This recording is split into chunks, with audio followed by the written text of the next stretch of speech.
आज दोपहर के शुभ उपयोग की क्रिया स्वाध्याय में हम लोग एरिया पद की चर्चा करेंगे।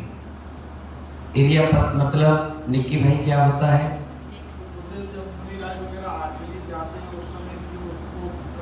नहीं नहीं नहीं विमल भाई,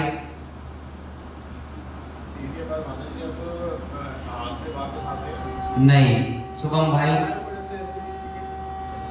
भैया निर्मल बाबा, नहीं मालूम? SBI चलने का पद पद जो है जितना एरिया फिक्स कर देते हैं कि नहीं, सुनिए हम बता रहे। एरिया पद का मतलब है जितने भी कदम चले, चाहे दिन में चले, चाहे शाम के चले, चाहे आहार में चले, चाहे प्रवचन में जाए, चाहे मंदिर जाए, उसे कहते हैं एरिया पद। एरिया का मतलब होता है देखकर, और पद यानी चलना। देखकर चलने को एरिया पद कहते हैं। जैसे मैं अभी यहाँ पर आया तो सबसे पहले मैंने क्या किया, ये पिछी थी, इससे मार्जन किया और मार्जन करने के बाद वहां बैठ गया। इसे कहते हैं एरिया पद। क्या कहते हैं? एरिया पद। उठाना, रखना, बैठना, उठना, कहीं भी चलना, 4 हाथ देख करके चलना। कितने हाथ? 4 हाथ। क्यों 4 हाथ देख कर ही? क्यों 10 हाथ देख लें, 20 हाथ देख लें, 1 हाथ देख लें? 4 हाथ का मतलब ये हुआ 3.5 हाथ का हमारा शरीर, और थोड़ा और हाथ ऐसे करके गिरे अगर तो आधा हाथ, और तो कितने हाथ हो गया? 4 हाथ नीचे देखकर चलना एरिया पद समिति होती है। ये समिति केवल मुनिराज की नहीं होती, सभी की होती है। क्या हमारी समिति है तो आपको क्या पाप माफ है? ऊपर देख के चलोगी? कैसे चलोगी? नीचे देखे 3 गुण, हाथ जोड़ो, बोलो नीचे देखे 3 गुण, पड़ी वस्तु मिल जाए। नीचे देखे 3 गुण, पड़ी वस्तु मिल जाए, कांटा भी ना लगे और जीव जंतु बच जाए। 3 चीजें हो जाती नीचे देखने से। क्या क्या? पड़ी वस्तु मिल गई, कांटा भी नहीं लगेगा और जीव जंतुओं के। तो आप देखना जब मंच से हम शाम के उतरते तो कैसे करते हो? पीछे से मार्जन करते हुए चले आते हैं। अंधेरा है, दिख नहीं पा रहा। कई बार चौके में भी देखना थोड़ा सा अंधेरा हो तो हम मार्जन कर लेते हैं, जिससे हमें अपनी एरिया पद भक्ति में, एरिया समिति में कोई भी दोष ना लगे। किसके लिए कह रहे हैं आचार्य? हमारे लिए भी और आपके लिए भी। ऐसा नहीं कि आप पंडाल में बैठो, चटाई में बैठो, कम से कम एक बार चटाई को उठाकर देख लेना चाहिए। एक बार पंडाल में बैठने से पहले दरी को उठाकर देख लेना चाहिए। एक बार सोफा सेट में बैठने से पहले देख लेना चाहिए। आजकल मालूम है लोग आकर बताते हैं महाराज जी जूता रखा था और हमने पैर डाला तो उसमें सांप निकला। महाराज जी हम पंडाल में बैठे थे, बहुत दिनों से कुछ ऐसा लगा कि गड़ रहा था, खुद उठाकर देखा उसको तो उसमें क्या निकला? बिच्छू निकला। क्या निकला? बहुत सारे जीव ऐसे जीवन में आ जाते हैं, रखी रखी चीजों में पैदा हो जाते हैं, तो इसमें रहने लगते हैं। इसीलिए साधुओं के लिए क्या बताया गया? एरिया पद, यानी देख करके कोई भी जगह पर आओ या जाओ। ठीक है ना? चलिए, जिन मार्ग यानी यानों का मार्ग, वाहनों का मार्ग, पोत जहाज का मार्ग नहीं है। किसका? जिन मार्ग, यानों का मार्ग, वाहनों का मार्ग, पोत जहाज का मार्ग नहीं है। ये तो जीवा रथ का मार्ग है। इसका है जीवा रथ का मार्ग है। एरिया पद शुद्धि अर्थात सूर्य के प्रकाश में दिन में 4 हाथ भूमि देख करके प्रासुप क्षेत्र में गमन करना। किस क्षेत्र में? हाँ, एक प्रश्न आया कि भाई पानी गिर गया बहुत जोरदार, पूरी रोड गीली है, तो आप महाराज लोग आहार के लिए कैसे जाएंगे? क्या सोचा आपने? कैसे जाएंगे? हम तो बताएंगे अम्मा, बताइए कैसे जाएंगे? अगर गीले में गए तो अगर आपने इसको पढ़ा होगा तो आप कहोगे महाराज जी को दोष लगा। नहीं जाएंगे तो कहोगे महाराज जी ने चौके में ध्यान दे रखा, चले जाते किनारे से, पत्थर रख लेते, पटिया रख लेते, चले जाते, स्लिप हो जाते, हाथ पे टूट जाता, गिर जाता, तो दांत दिखा के चले जाते। अब बताओ हैं कैसे जाएंगे?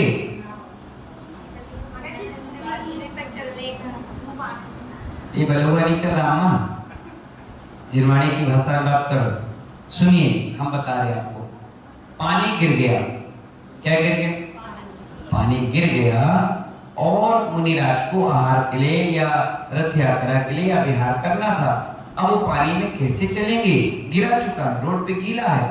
तो आचार्यों ने कहा कि बाहर निकल रहे हो, लोग आ रहे जा रहे हो, तो रोड प्रासुक है, आप चले जाए। रुका हुआ पानी रहेगा, डबरा भरा रहेगा, नाले नदी उफान में रहेंगे, नहीं जा सकते। समझ गए?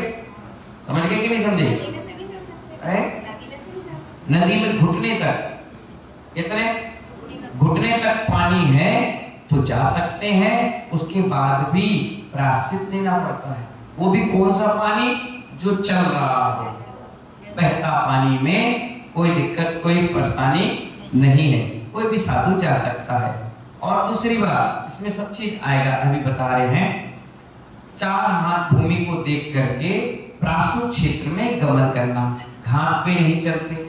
कोई व्यक्ति अगर कपड़े पहन लिया है सोले का और किसी गार्डन में चौका लगा है, तो कई बार क्या करते हैं आप लोग? सोले के कपड़े पहनकर गार्डन में बैठ गए। नहीं, अगर आप गार्डन में बैठ गए हैं कपड़े पहनकर, तो वो अशुद्ध हो गए। क्या हो गए?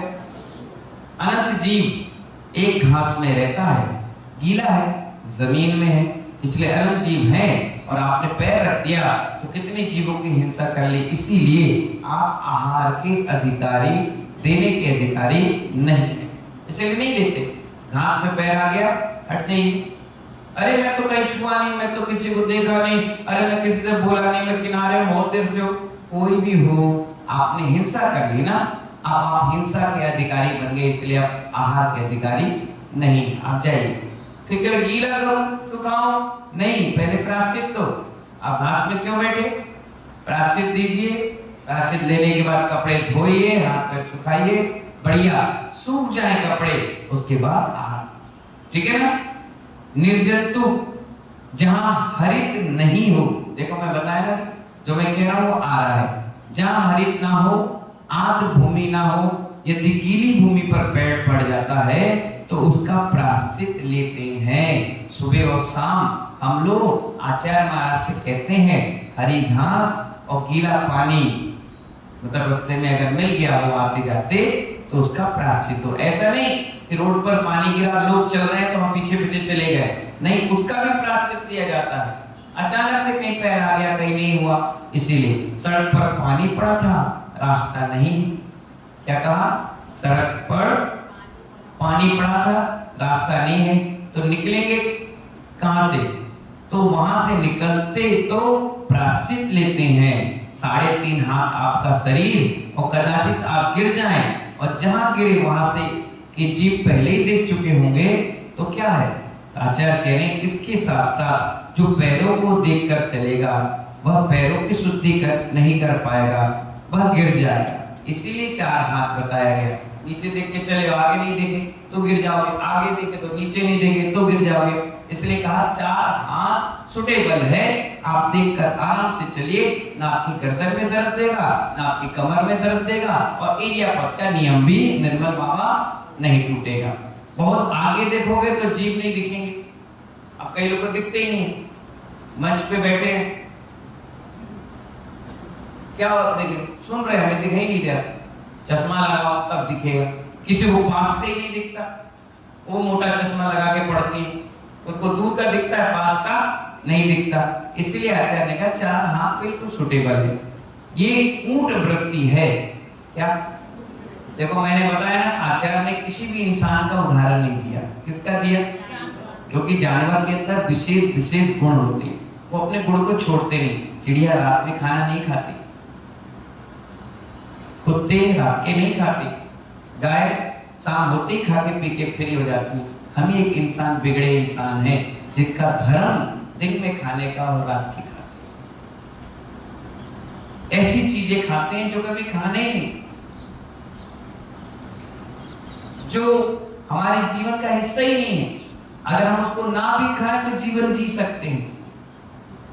सोचने वाली बात है। आचार्य कह रहे हैं ये ऊंट वृत्ति है। क्या है? नहीं सॉरी, ये ऊंट वृत्ति नहीं है, ये जिन निर्गंध वृत्ति है। ऊंट उठ मुंह चलतेड़वा, ये मैं नहीं कह रहा हूं, भगवान गौतम स्वामी कह रहे हैं। क्या कह रहे हैं? ये जो जिन, क्या कह रहे हैं? ये जिन निर्गंध वृत्ति है, ऊंट वृत्ति नहीं है। ऊर्ध मुख करके चलना, तिरक मुख करके चलना नहीं, नहीं ये निर्गंध मार्ग है, ये भविष्य के भगवंतों का मार्ग है। किसका? भगवानों का मार्ग है। मात्र तीर्थ भूमि जिन बिम गुरु बनना, जिन आगम में रहस्यों के लिए ही मुनि विचरण करते हैं। यहाँ अपनी चर्या को जाएं, शेष कोई प्रदर्शनी देखने मुनि नहीं जाते। आचार्य महाराज कह रहे हैं ये भगवंतों का मार्ग है। तो तीर्थ भूमि की यात्रा करना है, क्या तीर्थ भूमि की यात्रा करना है, भगवान के मंदिर की वंदना करना है, गुरुओं की वंदना करना है, जिनागम के रहस्यों के लिए मुनि विचरण करते हैं। इसके अलावा तुम चाहो कि सुबह सुबह मॉर्निंग वॉक के लिए जाएं, जाएंगे क्या? शाम के टहलने के लिए घूमने जाएं, जाएंगे क्या? फालतू चिल्लाने लग जाएं, फालतू बोलने लग जाएं, नहीं। अनर्थ दंड की कोई भी क्रिया दिगंबर साधु नहीं करते। क्या कहा मैंने? आप लोग की आदत होती है ना, बैठे तो चटाई की रेसे खींच रहे, किसी के घर गए तो खुतुर खींचने लग जाए। जैसी अचार है तो मैं टेबल पे लगा दे तो इसी के रेसे खींचोगे। चाबी है तो उसी को घुमा रहे, चूड़ी तो बार बार यूं यूं यूं, ज्यादा हो तो बार बार पल्लू, बार बार बाल यूं कर रहे। इससे होगा क्या? अशुभ उपयोग है। क्या है? कहीं देखना, कई लोग खाना खा लेंगे, चम्मच को बार बार रगड़ेंगे, आवाज करेंगे, फालतू की चीजें हैं, कोई सेंस नहीं। कई बार गार्डन में मिट्टी कूद पत्थर लगा के मार, क्या है? इससे क्या होगा? घास उसी को खा रहे। वो तुम्हारे बाल खेलते तो 4 बार में तो अम्मा, दादी, बुआ, नानी याद आती, वो भी तो जीव है। बच्चों को देखना फालतू की हरकतें करेंगे, कोई मतलब ही नहीं, खड़े हैं तो बार कुछ चीज को हिला रहे, कुछ ना कुछ कर रहे। इससे पता चलता है आपकी विकृति मन में कितनी है। शांत गंभीर बैठोगे तो अपने आप समझ में आ जाएगा कि व्यक्ति कितना पावरफुल, इससे बोलना भी डर लगता है। चल होगा तो कोई भी थप्पड़ मार के चला जाए। तो आचार्य कहते हैं कि हमारा जो शरीर मिला है एरिया पद के लिए भी, वो तीर्थ भूमि के लिए वंदना करिए, जिन दिन के दर्शन करिए, गुरु वंदना करिए, जिन आगम के रहस्यों को जानिए। बस इसके अलावा फालतू चीजों में इधर उधर डोल रहे, इधर उधर घूम रहे, इधर जा रहे, उधर जा रहे, इधर भाग रहे, इधर नहीं। ये मुनि बद्रा की हंसी है, आप नहीं जाइए, मना कर दिया गया। और कहा गया मुनि विचरण करते हैं अपनी चर्या के लिए। बस किसके लिए? अपनी चर्या के लिए। किसी को संबोधन देना है, मंदिर जाना है, पूजा पाठ है, बस फालतू के चक्कर में वो नहीं पड़ते। शेष कोई प्रदर्शनी देखने मुनि नहीं जाते। कई बार लगते ना मेला लगे, महाराज चलो, और महाराज ज्ञानी होंगे तो बोले तुम जाओ, हम नहीं जाएंगे। हमें क्या करना? हमें कोई सामान खरीदना है क्या? हमें कोई गिफ्ट लेना है क्या? हमें क्या झूला झूलना? अरे देखा ना, क्यों देखा? क्यों देखा ना? दीक्षा होती है सारी इच्छाओं को समाप्त कर, कोई भी इच्छा नहीं रहती किसी भी प्रकार की, ठीक है ना? तो इसीलिए आचार्य कहते हैं भैया बारिश का पानी असक अनुष्ठान। क्या कहा? 2 अनुष्ठान होते हैं, एक सक, दूसरा असक। असक में हमारा बस नहीं चल सकता और सक में हमारा बस चल सकता है। असक का मतलब जैसे शौच लघु संख्या जाना है, अचानक आ जाए तो मंच से उतर के भी जाना पड़ता है, बिहार रोक करके भी जाना पड़ता है। आहार से पहले भी जाना पड़ता है, आहार के बाद आ जाए तो बीच समय में भी जाना पड़ता है। वो असक अनुष्ठान है। बारिश कैसी है? असक है, उसमें किसी का हक नहीं कि रोक दे, प्राकृतिक है, कुछ भी नहीं कर सकते, इसलिए वो असक है। अगर विहार कर रहे थे और अचानक पानी गिर जाए तो मुनियों को कहा गया अब विहार रोको मत। कहाँ रुकोगे? कहाँ जाओगे? किसका घर कहाँ संग रुकेगा? पता नहीं किसका घर रहे नहीं रहे, जंगल रहे, क्या मालूम पहाड़ नदी तालाब कहाँ फंस जाओ। इसलिए चलते रहो, अपने गंतव्य पर पहुंच जाओ, फिर रुक जाना। और पानी गिर रहा, अब यहाँ का टाइम हो गया, 2 बजे का टाइम था, 1 बजे से पानी गिर रहा। अब क्या करेंगे महाराज? 1 घंटा इंतजार कर, भरे पानी में नहीं चलेंगे। कई बार ऐसी भी स्थिति हुई कि अपन चलने लगे, पानी गिर गया, बीच में ओले पड़ गए, इधर उधर रुकना पड़ा, व्यवस्था बनानी पड़ी, बीच में चौका लगाना पड़ा। इसलिए आचार्य ने कहा ये असत्य अनुष्ठान है, ये हमारे बस की काम नहीं। ऊपर से गिरा जल हमेशा प्रासुक होता है, उसे छानने की आवश्यकता नहीं पड़ती, उसमें जीव ही नहीं पड़ते। आप लोग एक काम करते हैं हमेशा, मैंने देखा है कि बारिश का पानी टंकियों में डब्बों में पैक कर लेते हैं। कैसा उसकी शुद्धता बनती है मालूम है? नहीं मालूम? छत है, न टीन न चद्दर न प्लास्टिक न कुछ, ये सब उपयोग नहीं आता उसमें। अगर ये उपयोग पानी को रोकने में कर रहे हो तो भी वो अशुद्ध हो जाएगा। प्लास्टिक है, टीन लोहा है, टंकियां में पता नहीं तुमने कब से रखा, पानी काई जम गया हो, गंदा चीज पड़ गया हो, पता नहीं इसमें बंदर अंदर नाच के गए, 1 नंबर 2 नंबर करके वही पानी इकट्ठा हुआ तुमने रख दिया। लो महाराज जी बारिश का पानी, ये नहीं चलता यहाँ पर। और ना ऐसा कभी करते हो तो बंद कर देना, बहुत बड़ा अवक्ष हो गया, ठीक है? जैसे पानी वैसे वाणी, समझ गए? अब पानी कैसे होगा? ये छत खुली है, पहली बारिश को धो दो। क्या? हाथ को नहीं, छत को। तुम हाथ धोने भग जाओ, किसको धोगे? छत को, पूरी छत धो दीजिए, पूरी छत धो गई बस। अब बर्तन लाइए, क्या लाइए? टेबल रख दो या प्लाई बिछा दो या कुछ, वो भी कब? जब पानी गिरने लग जाए। और उसमें बर्तन रख दो, थालियां रख दो, बड़े बड़े भगोने रख दो, सब। अब वो पानी डायरेक्ट गिर रहा है ना, डायरेक्ट गिर रहा, वो पानी आने दो, धीरे धीरे धीरे धीरे, थोड़ा होगा, 1 बाल्टी होगी, 2 बाल्टी होगी। अब तुम लालच में मत आओ कि टीन के चद्दर रख लो तो 2-3 ड्रम भर जाएगा, नहीं, ये लालच मत करो। जब अच्छी बारिश हो रही हो तो उसमें बिछा दो, आधा 1 घंटा इंतजार कर लो, इकट्ठा हो जाए पानी, फिर हाथ अच्छे से धो के उस पानी को टच नहीं करना। ऐसे बर्तन उठाना, सूखी टंकी लेके जाना, गीली भी नहीं, रोज यूज वाली नहीं, साफ टंकी प्रासुक लेके जाओ, वो पानी को धीरे धीरे उसमें डाल दो। जब पूरा डल गया, टंकी भर गई, अब उसको बंद करके रख दीजिए। अब उस पानी को जब भी यूज करना हो, साफ वाले बर्तन से डुबोइए, हाथ का एक भी स्पर्श उस पानी में नहीं होना है। वो पानी निकालिए और दूसरी जगह रख दीजिए, उसको वापस पैक करके बंद कर दीजिए। अब वो पानी छानिए, प्रासुक करिए और निर्धन साधु को दे दीजिए। इससे अच्छा अमृतमय पानी दूसरा कोई है। अब आप लोग क्या करते हैं? पसीना टपका ली, नाक खुजा के छू ली, ये बाल भिजा रही, 1 घंटे से पानी में छू ले, कह रही बन सकती, बचकर सकती, काय की सकती, लेना है लो, नहीं तो जाओ। तो ऐसे थोड़ी ना चलता है पानी।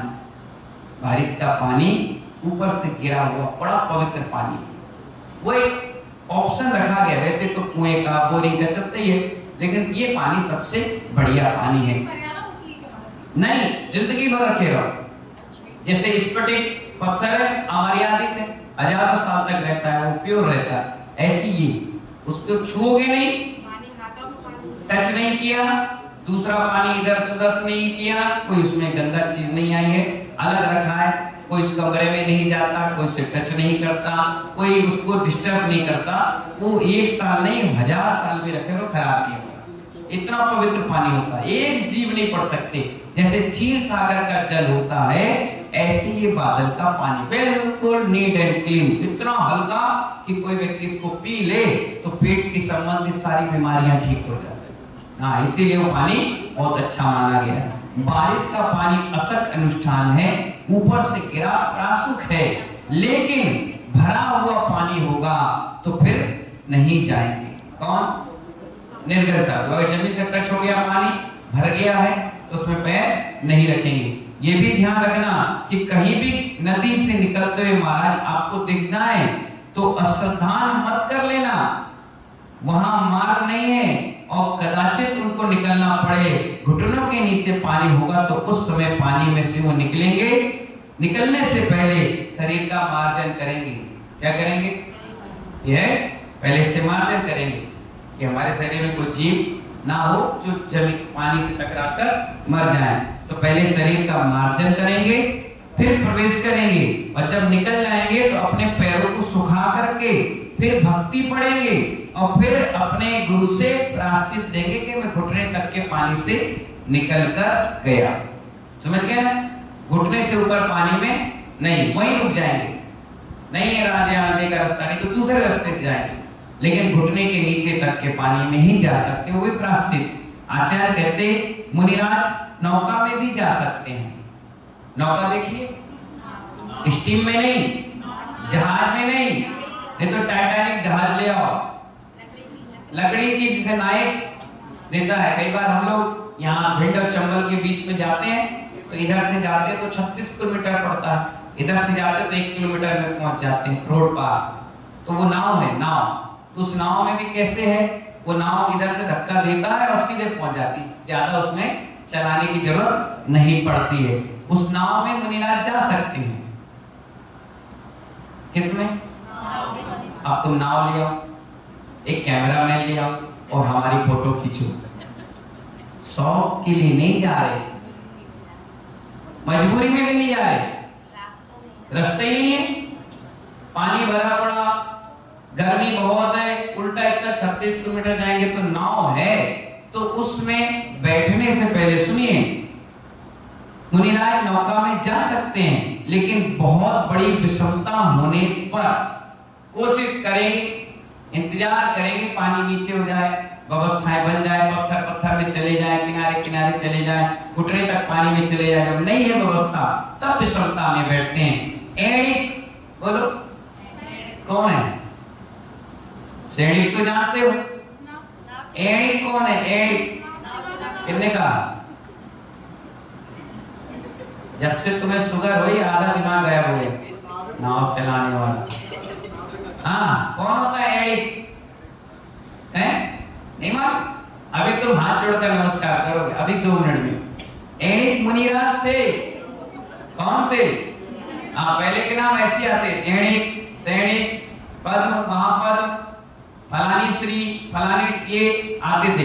तो एड़िक नाम के मुनिराज नौका में बैठे कहीं जाने के लिए किसी मंदिर के, और उनका आयु कर्म वहीं छीन हो गया। मतलब मुनि अवस्था का उतना ही आयु थी। इसके बाद उनको केवल ज्ञान होना था। क्या? उन नाव में बैठे बैठे उन्हें केवल ज्ञान हो गया।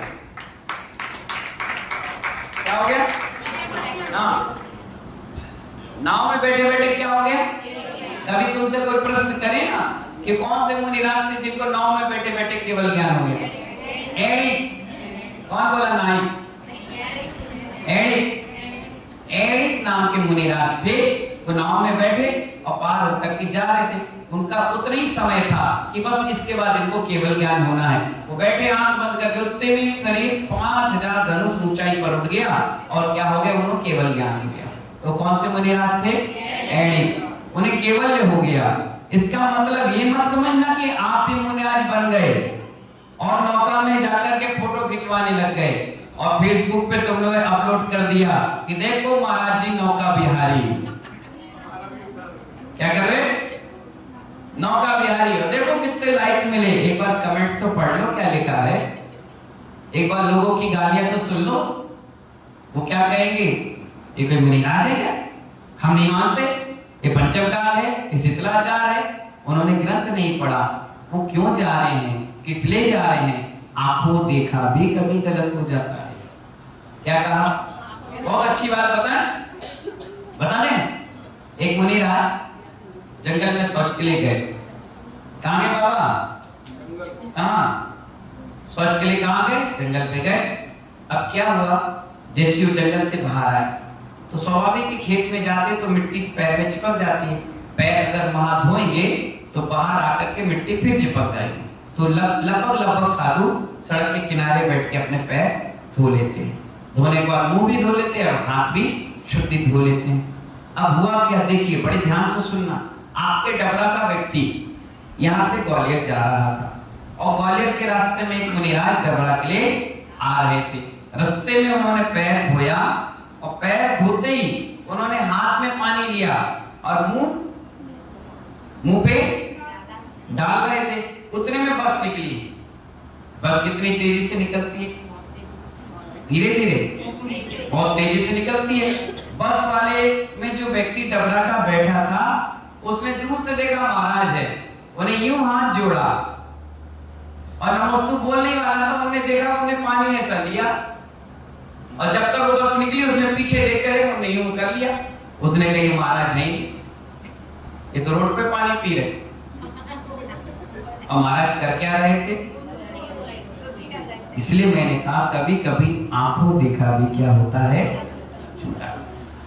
इसलिए मुनि मुद्रा है, 1000 बार सोचना चाहिए कहने से पहले, 1000 बार सोचना चाहिए बोलने से पहले, 1000 बार सोचना चाहिए करने से पहले। पता नहीं क्या कैसे हम क्या कर दें। जो 2 लोगों ने मुनिराजों के ऊपर उपसर्ग किया, आज उनकी 7 पीढ़ियां बैठकर रो रही है, किसने क्यों कर दिया। रो रहे हैं, बिलख रहे हैं, बचा लो कह रहे हैं। आंदोलन चल रहा चारों तरफ, बड़ा आक्रोश है पब्लिक को, गलत किया, क्यों किया। तो इसीलिए आचार्य कह रहे हैं कि इसका मतलब ये नहीं समझ लेना कि आप मुनिराज बन गए और नौका में जाकर के फोटो खिंचाने शौक से बैठे हैं, घूम रहे हैं भेड़ाघाट, शिमला, मनाली, बद्रीनाथ, केदारनाथ सब लोग चलते हैं ना, क्या लिफ्टिंग, बैठ गए हम भी बैठेंगे। नहीं, आपके लिए नहीं है, ये उनके लिए है जो कर्म बांध रहे हैं, बांध के ले जाएंगे। आप तो निर्बंध हैं, निष्कलंक हैं। आप अगर ऐसी चर्या करेंगे तो आप में और ग्रस्त में क्या अंतर रहेगा। इसलिए आचार्य कह रहे ऐसे लोगों को केवल क्या शुभ उपयोग भी नहीं होगा, उस नौका में विरक्त भाव से बैठेंगे। कौन? मुनिराज विरक्त भाव से बैठेंगे और मार्ग तय करने के लिए मौन रहेंगे। क्या रहेंगे? बोलते भी नहीं, ये नियम है ऐसा। बैठते ही चुप हो जाएंगे, मौन, और प्रत्याख्यान करके ध्यानस्थ बैठेंगे। फायदा में नाव पलट गई, गिर गई, डूब गई और आप बोल रहे हो कुछ त्याग नहीं किया, कुछ नहीं किया तो डूब गए, तो क्या होगे, कहां जाओगे? मुनि बनने के बाद भी सीधे नीचे जाना पड़ेगा। इसीलिए मुनिराज क्या करते हैं? प्रत्याख्यान का मतलब चारों प्रकार के आहार पानी का त्याग, भगवान का स्मरण करके भगवान से और गुरु से आज्ञा लेते हैं कि गुरुजी इस नाव में हम बैठ रहे हैं, अगर वायदा में डूब गई, टूट गई, गिर गए, अटैक आ गया, मर गए या कोई भी ऐसी अवस्था में हम पहुंच गए, उपसर्ग हो गया, तो हमारे चारों प्रकार क्या है? आहार पानी का त्याग है, हमें दोष नहीं लगेगा। ये बोल के वो बैठते हैं, मौन ले लेते हैं और जैसे उतरते हैं पूरे शरीर का मार्जन, पैर सूख गया, उसके बाद आगे बढ़ते हैं। गीला पैर रहेगा, हो सकता है जीव हो, आपके पैर से मरेंगे तो भी दोष लगेगा। कितनी बारीकी का ध्यान रखा गया है जैन दर्शन में, कितनी बारीकी से। और उसके बाद प्रायश्चित देते हैं गुरु से जाकर, एक उपवास का प्रायश्चित मिलता है। क्या कहा मैंने? एक उपवास का क्या प्रायश्चित मिलता है। और मुनि तो चलो ठीक है, बारिश बीच में आ गई तो चलते रहते हैं, रुकते नहीं है। कोई पन्नी लगा देता है, कोई छत्ता लगा देता है। आरिकाओं के लिए कहा गया तुरंत रुक जाइए। क्या? तुरंत जहां जगह मिले वहीं रुक जाइए। एक तो 16 हाथ की साड़ी, अंदर कोई कपड़े तो होते नहीं, पूरा व्हाइट कलर है, पतला कपड़ा रहता है, इतना मोटा भी नहीं। अब वो पहनी अचानक भीग जाए तो आप मर्यादित वस्त्र दिखेंगे, इसलिए कहा कि आप रुक जाइए। कोई बात नहीं, सुबह नहीं शाम के विहार कर लेना, शाम के नहीं सुबह कर लेना। क्यों? अगर वो चलती रहेंगी तो भीगेगी तो फिर क्या होगा? लोगों की दृष्टि है, मर्यादा भंग होगी। इसीलिए आचार्य ने बिल्कुल कंट्रोल कर लिया। इसलिए आचार्य कह रहे हैं कि मुनिराज कोई भी चीज शौक से नहीं करते। विषम परिस्थिति बन जाए, कोई ऐसी आपदा विपदा सी आ जाए, कोई दिक्कत परेशानियां आ जाए, इसीलिए ये नौका की व्यवस्था बनाई और इसके लिए अपन को एरिया पथ देख करके चलना चाहिए। इन्हीं मंगल भावनाओं के साथ जय बोलिए महावीर भगवान की।